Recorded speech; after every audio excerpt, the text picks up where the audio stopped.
ಆತ್ಮೀಯ ಬಂಧುಗಳೇ, ಶ್ರೀಮದ್ ಭಾಗವತಂ ಸ್ಕಂದ 3 ಭಾಗ 2 ಅಧ್ಯಾಯ 23 ದೇವಹೂತಿಯ ಪ್ರಲಾಪ. ಇದರಿಂದ ಇವತ್ತು 44ನೇ ಶ್ಲೋಕವನ್ನ ತಿಳ್ಕೊಳ್ಳೋಣ.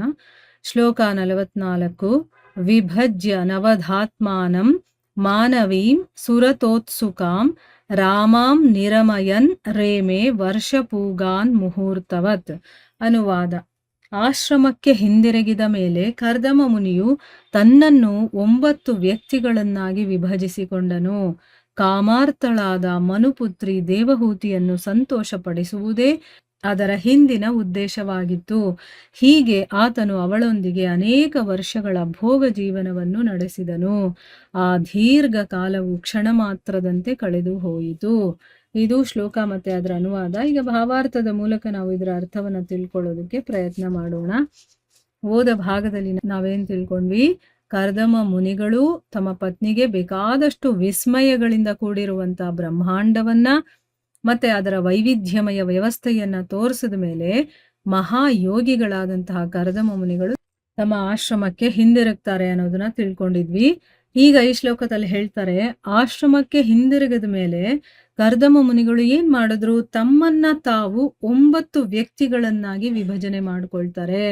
ಈಗ ಭಗವಂತ ಹೇಗೆ ತನ್ನನ್ನ ತಾನು ಸಾವಿರಾರು ರೂಪದಲ್ಲಿ ವಿಭಜನೆ ಮಾಡ್ಕೊಳ್ತಾನೋ, ಈಗ ಗೋಪಿಕೆಯರ ಜೊತೆ ಅವನು ನೃತ್ಯ ಮಾಡ್ಬೇಕಾದ್ರೆ ಅಲ್ಲಿ ಎಷ್ಟು ಜನ ಗೋಪಿಕೆಯರಿದ್ರೋ ಅಷ್ಟಾಗಿ ಅವನು ವಿಭಜನೆಗೊಳ್ತಾನೆ.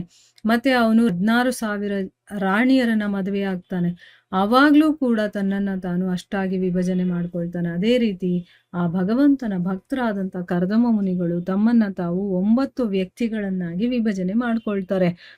ಕಾಮಾರ್ಥಳಾದಂತಹ ಮನುಪುತ್ರಿ ಅಂದ್ರೆ ಅವಳಿಗೆ ಕಾಮ ತುಂಬಾ, ಇವಾಗ ಮಗುವಿನ ಒಂದು ಆಸೆ ಇರುತ್ತೆ, ಅದಕ್ಕೋಸ್ಕರ ಅವಳಲ್ಲಿ ಕಾಮನೆ ಉತ್ಪತ್ತಿಯಾಗಿದೆ.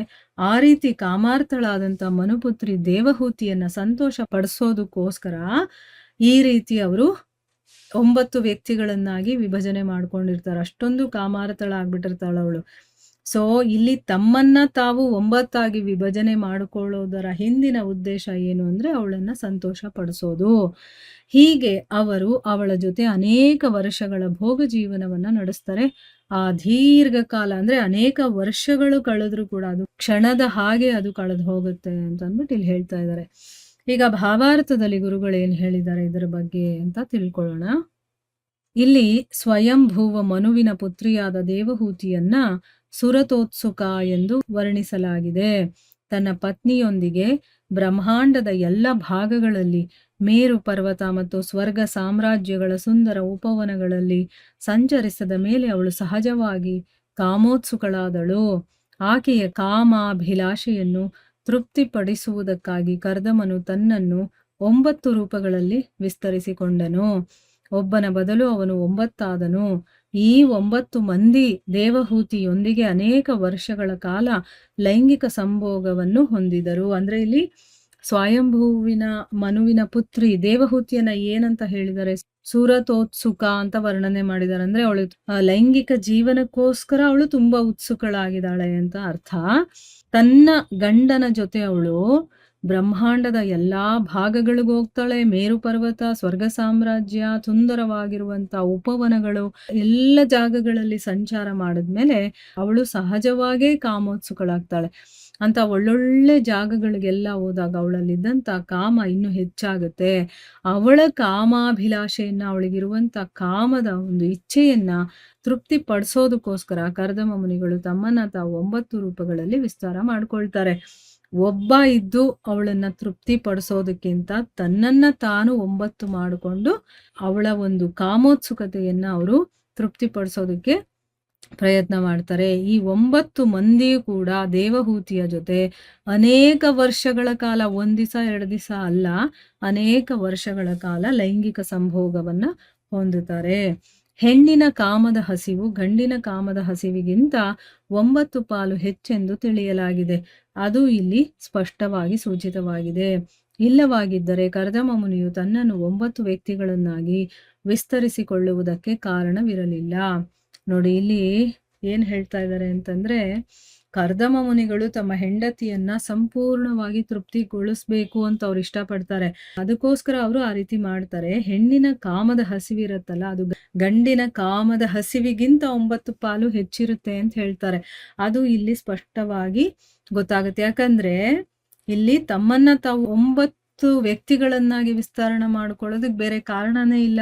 ಆ 9 ಪಟ್ಟು ಹೆಚ್ಚು ಅವಳಿಗೆ ಕಾಮ ಇರೋದು ಅವ್ರಿಗೆ ಗೊತ್ತಿದ್ದು, ಅದನ್ನವರು ಸಂಪೂರ್ಣವಾಗಿ ತೃಪ್ತಿಪಡಿಸ್ಬೇಕು ಅಂತ ಅವ್ರು ಅನ್ಕೊಂಡು ತಮ್ಮನ್ನ ತಾವು 9 ವ್ಯಕ್ತಿಗಳನ್ನಾಗಿ ವಿಸ್ತರಣೆ ಮಾಡ್ಕೊಳ್ತಾರೆ. ಇಲ್ಲಿ ಯೋಗ ಶಕ್ತಿಯ ಮತ್ತೊಂದು ಉದಾಹರಣೆಯನ್ನು ನಾವು ಗಮನಿಸುತ್ತೇವೆ. ದೇವೋತ್ತಮ ಪರಮಪುರುಷನು ತನ್ನನ್ನು ಲಕ್ಷಾಂತರ ರೂಪಗಳಾಗಿ ಹೇಗೆ ವಿಸ್ತರಿಸಿಕೊಳ್ಳಬಲ್ಲನೋ, ಹಾಗೆಯೇ ಒಬ್ಬ ಯೋಗಿಯು ತನ್ನನ್ನು 9 ರೂಪಗಳಲ್ಲಿ ವಿಸ್ತರಿಸಿಕೊಳ್ಳಬಲ್ಲನು, ಆದರೆ ಅದಕ್ಕಿಂತ ಹೆಚ್ಚಾಗಿ ವಿಸ್ತರಿಸಿಕೊಳ್ಳಲಾರನು. ಅಂದ್ರೆ ಇಲ್ಲಿ ಯೋಗ ಶಕ್ತಿ ಏನಿದೆ ಅದರ ಇನ್ನೊಂದು ಉದಾಹರಣೆಯನ್ನ ಇಲ್ಲಿ ನಾವು ಗಮನಿಸ್ಬೋದು ಅಂತ ಗುರುಗಳು ಹೇಳ್ತಾ ಇದ್ದಾರೆ. ಏನು ಅಂತಂದ್ರೆ, ಈಗ ಭಗವಂತ ತನ್ನನ್ನ ತಾನು ಒಂದಲ್ಲ ಎರಡಲ್ಲ ಲಕ್ಷಾಂತರ ರೂಪಗಳಾಗಿ ವಿಸ್ತರಣೆ ಮಾಡಿಕೊಳ್ಳುವಷ್ಟು ಶಕ್ತಿ ಅವನಲ್ಲಿದೆ. ಆ ರೀತಿನೇ ಒಬ್ಬ ಯೋಗಿ ಆಗಿರೋನು ತನ್ನನ್ನ ತಾನು 9 ರೂಪಗಳಲ್ಲಿ ವಿಸ್ತಾರ ಮಾಡ್ಕೋಬಹುದು, ಅದಕ್ಕಿಂತ ಹೆಚ್ಚು ಮಾಡ್ಕೊಳ್ಳೋದಕ್ಕೆ ಸಾಧ್ಯ ಇಲ್ಲ ಅಂತ ಹೇಳ್ತಾರೆ. ಇದಕ್ಕೆ ಸೌಭರಿ ಮುನಿಗಳದು ಮತ್ತೊಂದು ಉದಾಹರಣೆ. ಆತ ತನ್ನನ್ನು 8 ರೂಪಗಳಲ್ಲಿ ವಿಸ್ತರಿಸಿಕೊಂಡಿದ್ದನು.